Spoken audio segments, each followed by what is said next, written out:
I always knew my twin sister would be the death of me, but I never expected it to be financial suicide. Standing in my kitchen, staring at my credit report, I felt the ground shift beneath my feet. Someone had taken out a massive loan in my name, and that someone had to be Valerie. My name is Zara, and I've spent 28 years being the other twin, the quiet one, the responsible one, the one who doesn't quite shine as bright as her sister. But right now, looking at these numbers that shouldn't exist, I'm seeing red. This has to be a mistake, I muttered, fumbling for my phone to call Guy from work. He'd helped me access these records after I noticed some weird credit card declines last week. Hey, did you look at those files? Guy's voice was tentative on the other end. Yeah, I'm looking at them right now. There's a $100,000 loan taken out 3 months ago. My signature and everything, but my voice cracked. I never signed anything. Shit, Zara, that's identity theft. You need to report this. I laughed bitterly. It's not that simple. I know exactly who did this. Who? My twin sister. The silence on the other end was deafening. Your twin? The one getting married next month? To that real estate developer? The one and only. I slumped onto my kitchen stool, my hands shaking. She's always been like this, taking what she wants. But this is different. My phone buzzed with another call. Nicole. I switched over, desperate to hear my best friend's voice. Z, where are you? We were supposed to meet for coffee 20 minutes ago.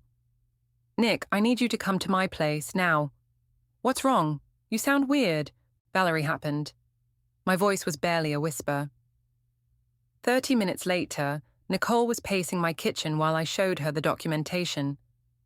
That manipulative bitch. Nicole slammed her hand on my counter. You have to turn her in. I can't. I pressed my palms against my eyes. Mum would never forgive me. You know how she is about Valerie. Your mother's blind spot for her isn't your problem. This is fraud, Z, major fraud.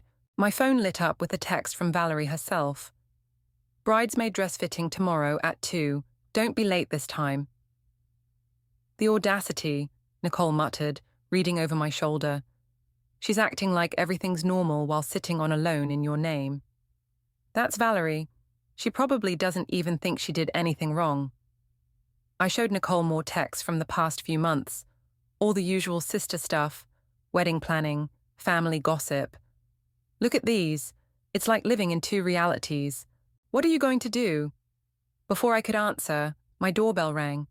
My heart stopped when I saw Valerie through the peephole, perfect as always in her designer outfit. Surprise! She breezed in, shopping bags in hand.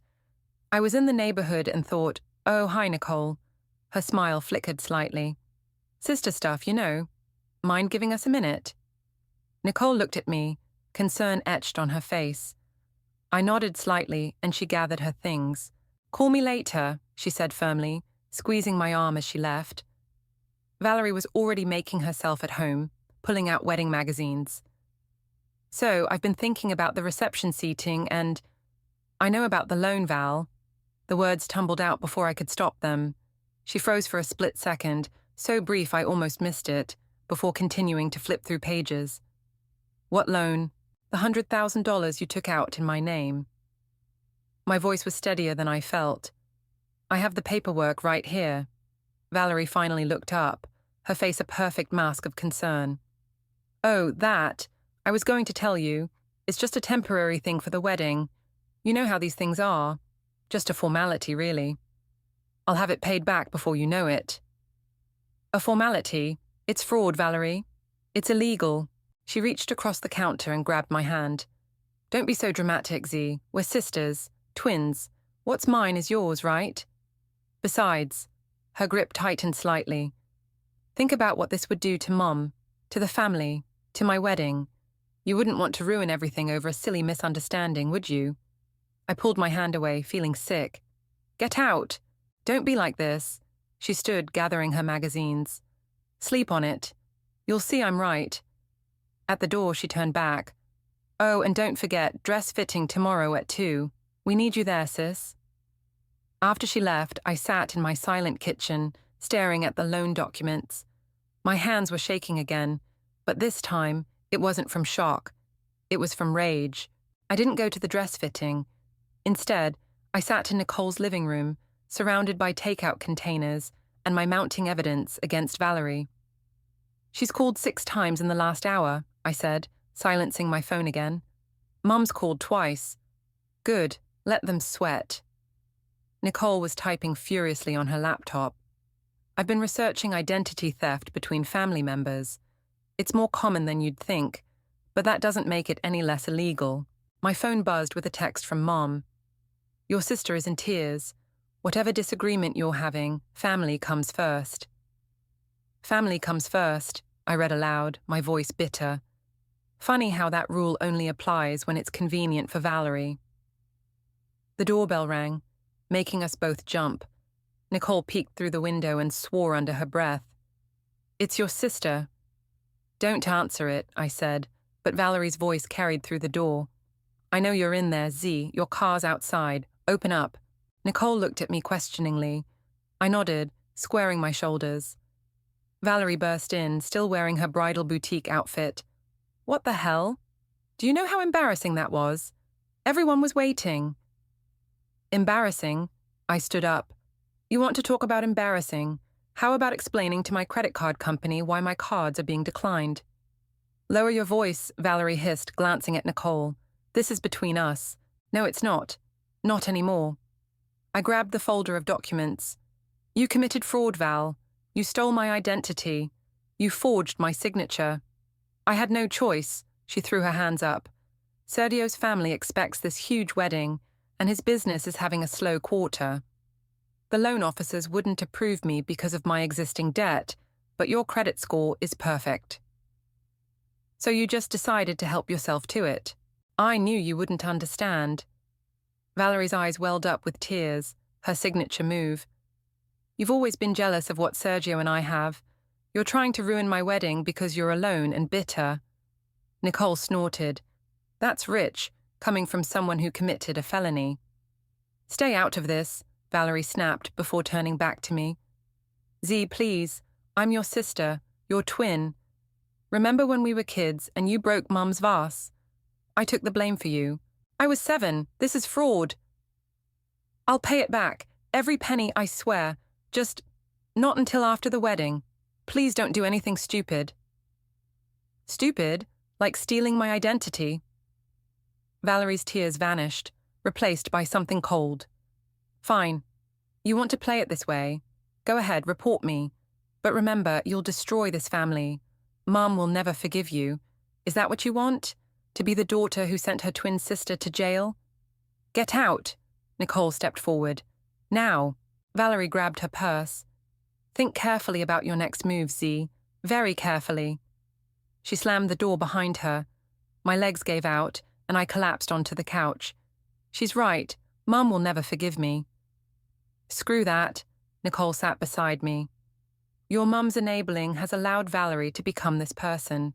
Someone needs to stop her." "But how? She's got everyone wrapped around her finger. Sergio, Mum, the whole family." Nicole was quiet for a moment. "You know, her wedding is in 3 weeks. So that's when everyone will be there. Family, friends, Sergio's rich family. Everyone who thinks Valerie is this perfect princess." I sat up straighter. "What are you suggesting?" "I'm suggesting that if you want to expose her, that's your moment. Maximum impact. She's always loved being the center of attention. Give her what she wants." My phone buzzed again. A text from Mum. "Coming over to your place now. We need to talk about your behavior." "She's not even going to find me there," I muttered. "Good." Nicole grabbed her laptop again. "Let's use this time to plan. If we're going to do this, we're going to do it right." For the first time since discovering the loan, I felt a spark of something other than despair. Maybe it was hope. Maybe it was revenge. Maybe it was both. "The wedding is at the Grand Plaza Hotel," I said slowly. "I'm supposed to give a speech at the reception." Nicole's eyes lit up. "Perfect. What better time to tell the truth?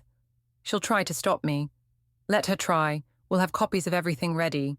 The loan documents, the forged signatures, all of it. Let her explain that to her perfect future in-laws. My phone kept buzzing. Mom, Valerie, even Sergio now. I turned it off completely. You know what? I said, reaching for my wine glass. I think it's time I wrote that maid of honor speech. Nicole grinned. Make it one they'll never forget. The next morning, I was back at work, trying to focus on my computer screen, when Guy appeared at my desk with 2 coffees. You look like you need this, he said, setting one down. Any progress with the sister situation? Thanks. I took a sip. And yeah, you could say that. I confronted her. How'd that go? About as well as expected. She threatened me, cried, then threatened me again. Guy pulled up a chair. Listen, I did some digging. That loan? It's not the only thing she's done with your identity. My stomach dropped. What do you mean? He glanced around the office before lowering his voice. There are 3 credit cards, all maxed out, and a lease agreement for a luxury car. Jesus Christ. I put my head in my hands. How did you find this? I have a friend in the fraud department. She owed me a favor. He slid a folder across my desk. You should look at these. The documents inside made me feel sick. Over $200,000 in total debt, all in my name, all accumulated in the past 6 months. Hey. Guy touched my arm. You okay?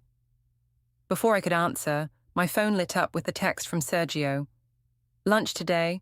Need to talk about Val. I showed the message to Guy. That's her fiancé.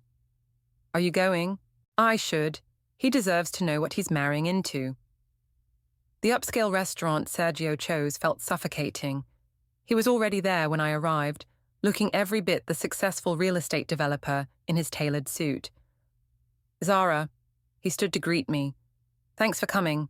Val's been worried sick about you. Has she? I sat down, ordering a water when the waiter appeared. Did she tell you why? She said you're having some sort of disagreement about the wedding. He leaned forward. Look, I know how stressful these things can be, but she needs her sister there. Sergio. I pulled out the folder Guy had given me. There's something you need to see. His face changed as he read through the documents. The polite smile vanished, replaced by confusion, then shock. This can't be right, he muttered. Val would never. She did, all of it. I watched his hands shake slightly as he turned pages. The loan, the credit cards, the car lease, all in my name, all forged. But why? We're not. He stopped, his face paling. The business isn't doing as well as I told her. I said we needed to scale back the wedding. Let me guess. She insisted everything had to be perfect? He nodded slowly. She said she'd handle the finances, that her family was helping. He looked up sharply. The down payment on our house. I need to check where that came from. Sergio? No. He gathered the documents with trembling hands. I need to think. I need to think.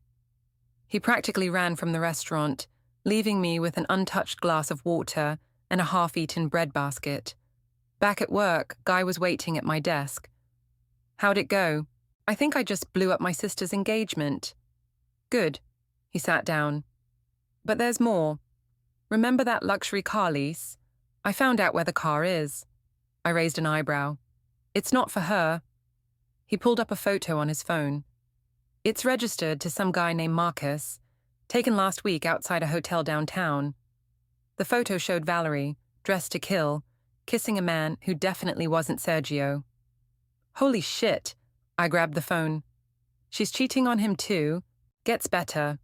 Marcus works for your sister's wedding planner. They've been seen together at least twice a week for the past 3 months. My phone buzzed, Valerie calling again. This time I answered. What did you say to Sergio? She was practically screaming. The truth. For once in your life, someone told the truth about you. You vindictive bitch. You're trying to ruin everything. No, Val. You did that all on your own. By the way, how's Marcus? The car I'm apparently leasing him must be nice. The line went dead. Guy was watching me carefully. You okay? Actually, yeah. I stood up, gathering my things. I need to make some copies of these documents. About 300 should do it. 300? What for? I thought about the wedding, now just 18 days away, about the perfect venue, the perfect dress, the perfect facade my sister had built. Let's just say I'm planning one hell of a wedding toast. Mom ambushed me outside my apartment that evening, her face tight with disappointment. We need to talk about what you're doing to your sister. What I'm doing to her? I unlocked my door, letting her follow me inside. That's rich. She's had to change all her wedding plans because of you. Sergio's acting strange. Her credit cards aren't working. Her credit cards aren't working because they're actually my credit cards, Mum. She stole my identity. Mom waved her hand dismissively. Don't be dramatic. She borrowed your information for the wedding. Sisters share things. Share things? I grabbed the folder from my bag, slapping it on the kitchen counter. Look at this, really look. She glanced at the documents, her perfectly maintained facade cracking slightly. This must be a misunderstanding. $200,000 worth of misunderstanding, plus the car she's leasing for her boyfriend. Boyfriend? What are you talking about? She's marrying Sergio. Not if he finds out about Marcus. I pulled out my phone, showing her guy's photo. Mom sank into a kitchen chair, her face ashen. This can't be right. Valerie wouldn't. But she did. She always does, Mom. And you always make excuses for her. That's not true, really. Remember when she stole my college acceptance letter? Hid it so I'd miss the enrollment deadline? She was just worried about being separated. Or when she borrowed my car and totaled it. Or when she dated my high school boyfriend behind my back. You're being unfair. Your sister loves you. No, Mom. She loves what she can take from me. The doorbell rang. Through the peephole, I saw Valerie. Don't let her in, Mom said quickly, surprising me. Not until I understand what's happening. Valerie's voice carried through the door. I know you're both in there. Mom, please, make her see reason. Mom's hands were shaking as she read through more documents. The signatures. These are forgeries. Finally, you're getting it. Z, Mom. Valerie was pounding on the door now. This is ridiculous. We're family. Mom stood up suddenly. I need to go. Mom, I need time to think. She gathered her purse, hand still trembling. Don't do anything yet, please. She opened the door, slipping past Valerie, who tried to push her way in. I blocked the entrance. Move, Z. No. Fine. She straightened her designer jacket. You want to play hardball? Remember that trust fund Grandma left us? My blood ran cold. What about it? I've been managing it since she died. Would be a shame if your half disappeared, wouldn't it? You wouldn't. Try me. Her smile was razor sharp. Back off about the loans. Keep your mouth shut at the wedding. And maybe you'll still have a retirement fund. Is that what happened to your half? Is that why you needed my identity for the loans? The flicker in her eyes told me I'd hit the mark. You have 24 hours to decide, she said, turning on her heel. Choose wisely, sis. I closed the door, my mind racing. The trust fund, I hadn't even thought about it. Grandma had left us each a significant amount, with Valerie managing both portions since she had a head for finances. My phone buzzed. Nicole. Hey, I just got a weird call from your mom. She's crying in her car outside my place. What happened? Valerie happened. Again. I took a deep breath. Can you do me a favor? I need you to find a good forensic accountant. Fast. Already on it. Guy recommended someone. Why? Because I think my sister hasn't just stolen my identity. I think she's stolen my inheritance too. There was a pause on the other end. Jesus, Zizi, she's really gone full supervillain, hasn't she? Yeah, and she just threatened to make my half disappear if I don't keep quiet. That's not happening. The wedding's in 2 weeks. We've got time to add this to the evidence pile. I looked at the documents scattered across my counter. Loans, credit cards, the car lease, the photos with Marcus. Now, potentially missing inheritance money. Nicole? Yeah? I think I need to update that wedding speech. Make it nuclear, she said firmly. She's earned it. After hanging up, I sat down at my laptop and opened a new document. The cursor blinked at me, waiting. "Dear wedding guests," I typed, "let me tell you a story about my twin sister." The Grand Plaza Hotel buzzed with pre-wedding energy. I stood in the bridal suite, watching Valerie fuss with her perfect white dress while our mother hovered nearby. "The flowers are wrong," Valerie snapped at a harried-looking wedding planner. "I specifically said white peonies, not roses. Fix it." The planner scurried out, nearly colliding with Nicole, who slipped in carrying a garment bag.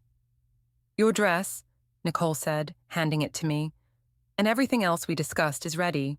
Valerie's eyes narrowed. "Everything else?" "Bridesmaid stuff," Nicole said smoothly. "Don't worry about it." Mum cleared her throat. "Valerie, honey, maybe you should call Marcus about the flowers." The room went silent. Valerie's face drained of color. "The wedding planner," Mum corrected quickly. "I meant the wedding planner." "Right." Valerie's voice was tight. "Everyone out. I need a moment with my sister." Nicole squeezed my arm before leaving. Mom hesitated, then followed. The moment the door closed, Valerie rounded on me. "What did you tell her?" "Nothing she didn't need to know." "I warned you about consequences." Funny, I was about to say the same thing. I pulled out my phone, showing her an email. "The forensic accountant found some interesting transfers from our trust fund. Want to explain where my half went?" "You wouldn't dare make a scene today." "Try me." A knock at the door interrupted us. "Val, it's Sergio. We need to talk. He can't see me before the ceremony." Valerie's panic was real. "It's bad luck." "I think that ship has sailed," I muttered, opening the door. Sergio looked terrible, like he hadn't slept in days. "The house down payment. I checked with the bank." "Where did the money come from, Val?" "Sergio, please, not now." "Tell me it wasn't from illegal loans. Tell me you didn't steal from your own sister." Valerie's perfect mask cracked. "I did it for us. For our perfect life." "Perfect life?" Sergio laughed bitterly. "Built on fraud and lies. I talked to Marcus yesterday." The color drained from Valerie's face again. "What?" "He told me everything. The affair, the car, all of it." He turned to me. "I'm sorry, Zara. I should have seen it sooner." "Don't you dare apologize to her." Valerie grabbed his arm. "Everything I did was for us." "There is no us anymore." He pulled away. "The wedding's off." "No." Valerie's scream echoed through the suite. "You can't. Everyone's here. My dress cost $30,000. "On credit cards in my name," I added. "Shut up." Valerie grabbed a vase of roses and hurled it against the wall. "This is all your fault." The door burst open. Mom stood there, taking in the scene. Broken glass, water dripping down the wallpaper, Valerie's mascara running down her face. "The guests are arriving," she said quietly. "What should I tell them?" "Tell them the wedding's proceeding as planned." Valerie straightened, wiping her eyes. "Right, Sergio." "No." He headed for the door. "I'll tell them myself. It's over, Val." As he left, Valerie turned to me, her eyes wild. "Fix this, now." "How exactly do you expect me to fix your lies?" "Girls," Mom stepped between us, "maybe we should—" "Stay out of it," Valerie snapped. "This is between me and my backstabbing sister." "Backstabbing?" I pulled out the folder I'd been carrying. "Everything in here is your doing.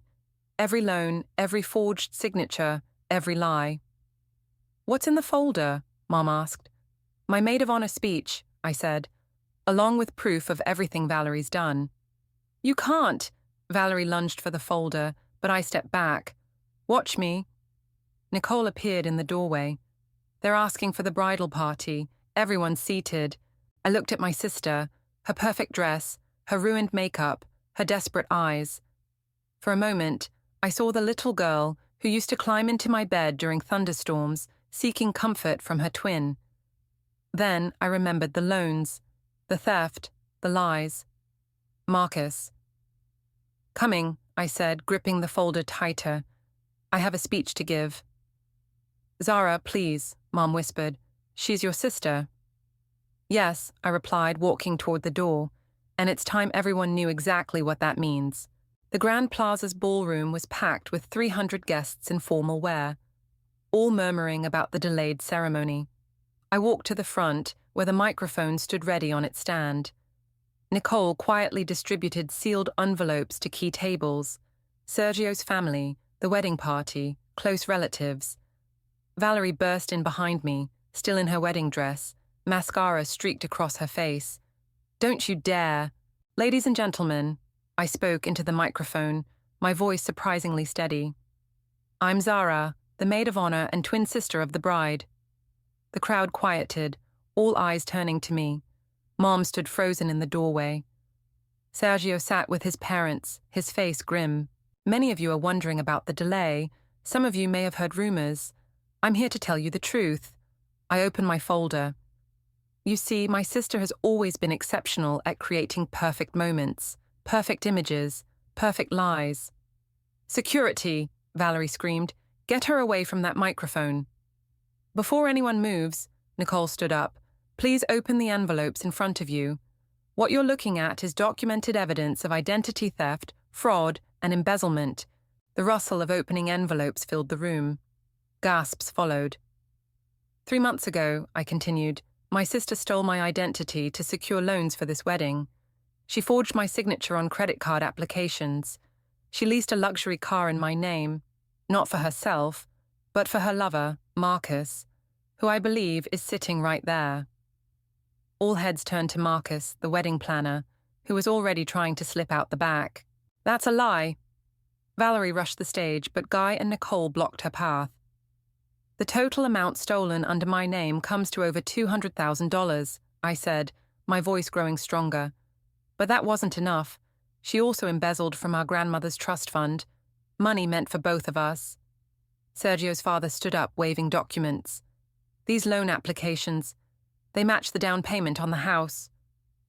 "Sergio, baby, please," Valerie pleaded. "I can explain everything." "Like you explained Marcus?" Sergio's voice was cold. "Or the missing trust fund?" "Mom!" Valerie turned desperately. Tell them she's lying." But Mom just stood there, tears streaming down her face, shaking her head. "I have copies of every document," I continued. "Every forged signature, bank statements, photos, even text messages between Valerie and Marcus planning their hotel meetings, all while she was spending stolen money on this wedding." The ballroom erupted in chaos. Sergio's family was shouting. Guests were standing, pointing, taking photos. Marcus had disappeared completely. "You psychotic bitch!" Valerie finally broke through and grabbed the microphone. "You're just jealous. You've always been jealous. I had to take that money because you've always had everything handed to you. Perfect credit, perfect job, perfect life." "Perfect credit that you stole," I shot back. "A life you tried to destroy. I deserved that money. I deserved all of it." She was screaming now, mascara running freely. "You think you're so much better than me. You're nothing. You've always been nothing." The room fell silent at her outburst. In that moment, everyone saw the real Valerie, not the perfect bride, but the desperate, scheming woman beneath. "Ladies and gentlemen," I said quietly, "the wedding is cancelled. I apologize for any inconvenience. The hotel bar will remain open, courtesy of the fraud department investigating this case." Security finally arrived, but instead of removing me, they moved toward Valerie. 2 police officers appeared in the doorway. "No," Valerie backed away. "No, you can't. I'm the bride. This is my wedding. Ms. Richardson." One officer stepped forward. "We need you to come with us. We have some questions about certain financial transactions." "Mom!" Valerie's cry was desperate now. "Do something." Mom finally moved, walking slowly to the center of the room. For a moment, I thought she would defend Valerie one last time. Instead, she turned to the guests. "I am so sorry," she said, her voice breaking. "To everyone. Especially to you, Zara. I should have seen it sooner." As the officers led Valerie away, her screams echoing through the ballroom, I felt no triumph, no satisfaction, just a hollow ache where my twin sister used to be. Nicole appeared at my side, gripping my hand. "You did it." Yeah, I whispered, watching my sister's white dress disappear through the doors. I did. The perfect wedding was destroyed, the perfect image shattered, and somewhere in the wreckage lay the remains of what had once been an unbreakable bond between twins. The police station coffee was terrible, but I couldn't stop drinking it. 3 hours after the wedding disaster, I sat across from Detective Morris, going through statement after statement. So the first loan was taken out in March, she asked, shuffling papers. Yes, but... My phone buzzed again. Sergio. I declined the call. That's the 4th time he's called, Nicole said from the chair beside me. She hadn't left my side since we arrived. He can wait. I turned back to the detective. I have all the documentation here, including... The door burst open. Mum stood there, looking exhausted. They're letting her go. What? I stood up. How? Bail, Mum said. I posted it. Nicole grabbed my arm as I started to move. Stay calm. Calm? She posted bail for the person who stole my identity. She's still my daughter, Mum whispered. And what am I? Before Mum could answer, Valerie appeared in the doorway.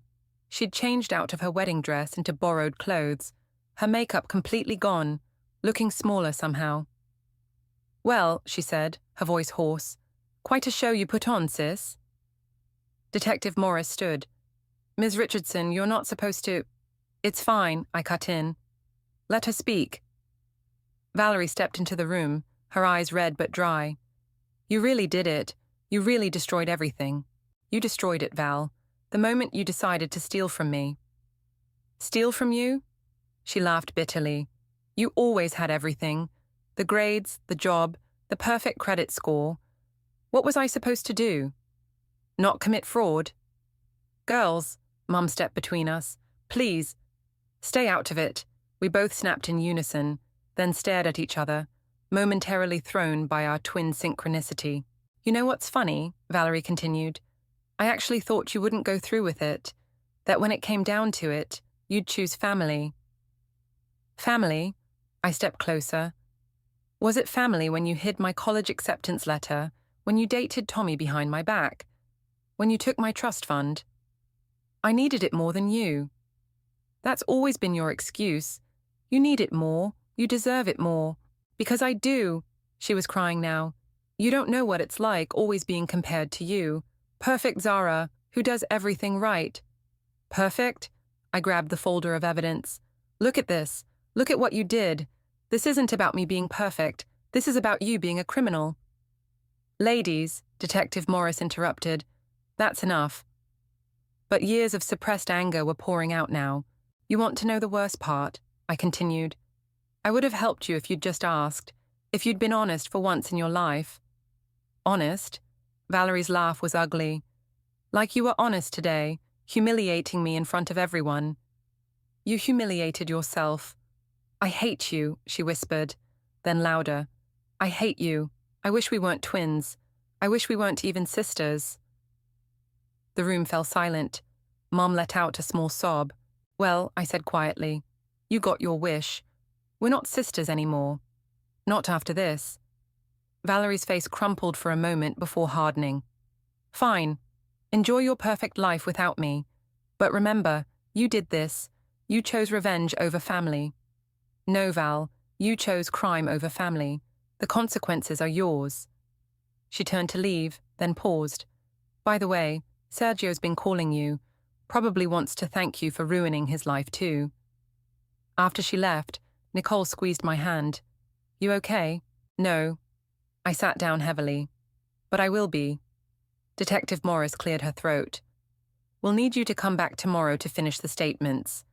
And you should know this kind of case between family members, it gets messy. It already is. I looked at Mom, who stood frozen by the door. Right, Mom? She wiped her eyes. I don't know how to fix this. You can't, I said. Some things can't be fixed. My phone buzzed again. Sergio. This time, I answered. Zara? His voice was rough. I need to thank you. Sergio. No, listen. You saved me from making the biggest mistake of my life. I just wish... He paused. I wish I'd seen it sooner. Yeah. I looked at the pile of evidence on the detective's desk. My sister's crimes laid bare in black and white. Me too. After hanging up, I gathered my things. Nicole stood with me. Where to? She asked. Home, I said. I need to figure out who I am without her. Mom reached for me as I passed, but I pulled away. Some distances once created can't be crossed. Not yet. Maybe not ever. The courthouse hallway felt colder than it should have been. I sat on the hard bench, clutching a cup of mediocre coffee, while Nicole paced in front of me. She'll take the plea deal, Nicole said. She has to. You don't know Val. I checked my phone. Still no messages from Mom. She never admits she's wrong. The doors opened, and Valerie emerged with her lawyer. She looked different, thinner, harder somehow, wearing a simple black suit instead of her usual designer clothes. Our eyes met briefly before she looked away. Her lawyer approached me. Your sister has agreed to the deal. Full restitution of the trust fund, repayment of all fraudulent loans, and probation. No jail time, Nicole asked. Community service instead.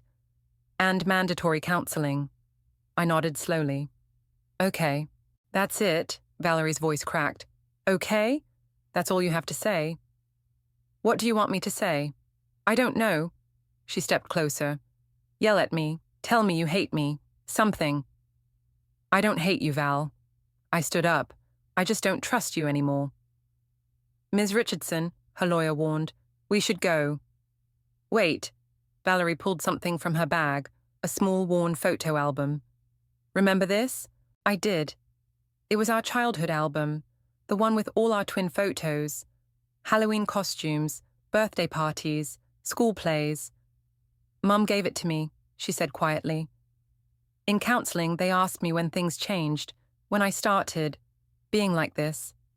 And? I couldn't answer. Looking through these photos, we were so happy, equal. When did I start seeing you as competition instead of my sister? Val. I'm not asking for forgiveness, she cut in. I don't deserve it, but I am sorry. Really sorry. Before I could respond, Mum appeared at the end of the hallway. She'd aged years in the past few weeks, her hair grayer, her steps slower. Girls, she said softly. Please. Valerie and I turned to her, and for a moment I saw us reflected in the courthouse windows. Mirror images, yet completely different now. I've been thinking, Mum continued, about how we got here, about my part in it. Mum, don't, Valerie started. No, let me finish. I favored you, Val. I made excuses for you. I helped create this. We all did, I said. We all played our parts. Valerie's lawyer cleared his throat. We need to finish processing the paperwork. Right. Valerie hesitated, then held out the photo album. This belongs to both of us. I took it, feeling its familiar weight. Thanks. Ms. Richardson? The lawyer gestured impatiently. I know you don't trust me, Valerie said quickly. You shouldn't. But I'm trying. The counseling, it's helping me see things differently. Good, I said. That's good. She turned to leave, then stopped. Remember when we were 7, and I broke Mom's vase? You mean when I broke it and you took the blame? No. She smiled sadly. I really did break it. But letting you think I'd taken the blame for you, that was the first lie I told that made me feel powerful. Funny how clearly I see it now. After she left, Nicole hugged me tightly. You okay? Getting there. I opened the photo album, looking at 2 identical little girls smiling at the camera. We can't go back to this. No, Mum said, touching the photo gently. But maybe you can build something new, something real this time. My phone buzzed, a text from Guy. How'd it go? Tell him to meet us for drinks, Nicole said. You need to celebrate. Celebrate what? My sister's probation? No. She took the photo album, closing it firmly. Celebrate moving forward. Celebrate the truth finally coming out. Celebrate being free. Mum touched my arm hesitantly. Can I join you? I looked at her, really looked at her. She was trying. We all were. Yeah, I said. Let's all go. As we left the courthouse, I glanced back one last time. Valerie stood at a window upstairs, watching us. She raised her hand in a small wave, and after a moment, I returned it. Some bonds can't be broken, even when they're damaged. Some ties remain, even when trust is shattered. And sometimes the hardest part of revenge isn't taking it, it's learning to let it go. I stepped into the sunlight, leaving the courthouse and its shadows behind. The truth had cost me a sister, but it had given me something more valuable: myself.